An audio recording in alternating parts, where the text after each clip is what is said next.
Hey everyone, welcome to the channel. Today I'm going to show you how to properly attach lenses and filters to your camera, and I'm going to recommend you get these little lens blowers. You can find them online for under $10, and also just a microfiber lens cloth. So first, just grab your lens, and to take your lens cap off, just twist either to the right or the left. And you don't want to keep them exposed without a cap for a very long time. And if you have a little bit of dust on your lens, you could just use this lens blower real quick. Then grab your camera, take your sensor cap off, and you're going to tilt your camera downward.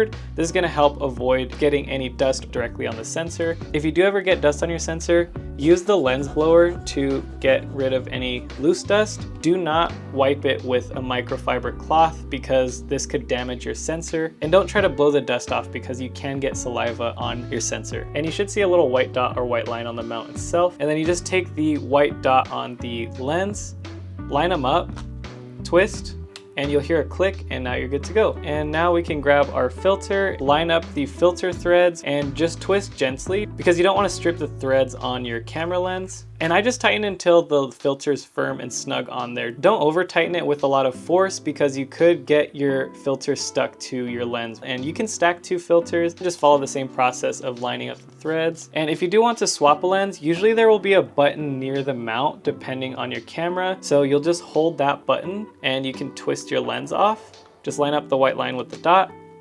And this lens actually has a smaller filter thread size, so this is a 67mm filter thread. So what you can do instead of buying another set of filters is you can get these little step-up rings. So for this lens, I got a 67 to 82mm step-up ring. Just don't over tighten it. And then you can just add your bigger filters on there. And that's how you properly attach lenses and filters to your camera. Thanks for watching. Don't forget to like and subscribe.